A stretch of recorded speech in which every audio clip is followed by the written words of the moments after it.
Hi అండి, సింపుల్గా ఈజీగా ఆనియన్ ఎగ్ పులుసుని చాలా త్వరగా తయారు చేసుకోవచ్చండి. దీనికోసం ముందుగా ఒక కడాయి తీసుకొని అందులోకి 3 టేబుల్ స్పూన్ల ఆయిల్ వేసుకొని పెద్ద సైజ్ ఆనియన్ 2 కట్ చేసుకొని వేసుకున్న తర్వాత ఒక 3 పచ్చిమిర్చిని కూడా సన్నగా తరిగి వేసుకొని 1 teaspoon salt, 1/2 teaspoon పసుపు వేసి బాగా కలుపుకున్న తర్వాత 1/2 టీ స్పూన్ అల్లం వెల్లుల్లి పేస్ట్ వేసుకోవాలి.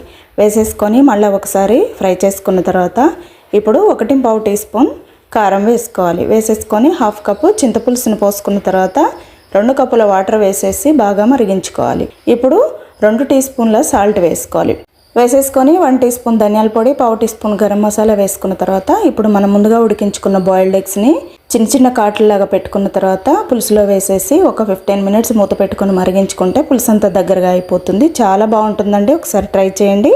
చాలా సింపుల్గా ఈజీగా రెడీ అయిపోతుంది. మనకి కూరగాయలు లేనప్పుడు ఇలాంటివి ప్రిపేర్ చేసుకుంటే పిల్లలు చాలా ఇష్టంగా తింటారు. నచ్చితే లైక్ చేసి సబ్స్క్రైబ్ చేయండి. Thank you.